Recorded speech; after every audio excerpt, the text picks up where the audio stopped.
Hello दोस्तों, कैसे हैं। मैं अच्छी हूँ। क्या आपको पता है कि व्यर्थ चीज़ों का भी महत्व होता है। अगर नहीं पता है तो चलिए इसे जानते हैं एक छोटी सी कहानी के माध्यम से।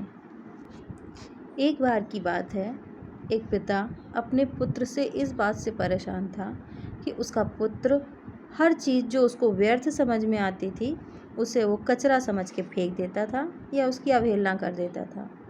इस बात से परेशान होकर उस पिता ने अपने पुत्र को बुलाया और अपने पुत्र से बोला, ए पुत्र, क्या तुम मेरा एक काम करोगे। पुत्र ने बोला, अवश्य पिताजी। पुत्र ने बोला, अवश्य पिताजी, मैं आपका ये काम अवश्य करूँगा। पिता ने बोला, पुत्र, क्या तुम मेरे लिए एक बोरी सूखी पत्तियाँ ला सकते हो। पुत्र को लगा ये तो बहुत आसान काम है, ये तो बेकार की चीज़ है, मैं तो कहीं से भी ले आऊँगा।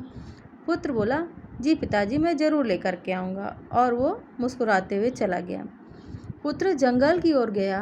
उसने सोचा यहाँ तो मुझे ढेर सारी सूखी पत्तियाँ मिल जाएंगी, परंतु जब उसने जंगल में देखा, एक एक कोना छान मारा, उसे एक भी सूखी पत्ती नहीं मिली। पुत्र बड़ा परेशान, क्योंकि वो पत्तियाँ तो सूखी पत्तियाँ तो जंगल में आसानी से मिल जाती थी, पर उस दिन उसको एक भी सूखी पत्ती नहीं मिली। तो पुत्र को दूर से एक किसान आता हुआ दिखा। पुत्र ने पूछा कि हे किसान, मुझे सूखी पत्ती चाहिए, क्या आप मुझे सूखी पत्तियाँ दे देंगे। इस पर किसान ने जवाब दिया कि उन सूखी पत्तियों का तो प्रयोग मैंने ईंधन के रूप में कर लिया है।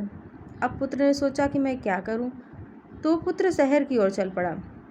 शहर में जाकर उसने वहां पर दुकानदार से पूछा कि क्या मुझे सूखी पत्तियाँ मिल जाएंगी। तो दुकानदार इस पर बोला कि उन सूखी पत्तियों का तो प्रयोग मैंने दोने पत्तल बनाने में कर दिया, इसलिए मेरे पास एक भी सूखी पत्ती नहीं है। अब उसको कहीं से सुनने को मिला कि सूखी पत्तियों का प्रयोग एक बूढ़ी औरत करती है, वहाँ पर तुम्हें सूखी पत्तियाँ अवश्य मिल जाएंगी। इस पर लड़का सूखी पत्तियों के लिए उस बूढ़ी दादी के पास गया और उसने उनसे सूखी पत्तियाँ मांगी। इस पर बूढ़ी दादी ने कहा कि वो जो सूखी पत्तियाँ हैं उनका प्रयोग मैं औषधि बनाने में करती हूँ, अतः मेरे पास इस समय एक भी सूखी पत्ती नहीं है। पुत्र निराश होकर के पिता के पास लौट गया और दुखी मन से बोला, पिताजी, मुझे एक भी सूखी पत्ती नहीं मिली।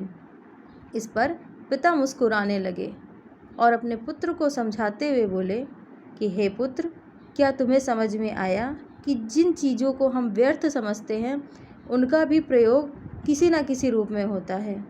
अतः तुम्हें भविष्य में कभी भी कोई भी चीज़ व्यर्थ लगती है तो कुछ क्षण रुको और सोचो कि क्या वह चीज़ सच में व्यर्थ है, क्या इसका कोई प्रयोग नहीं है, और फिर उसकी अवहेलना करना।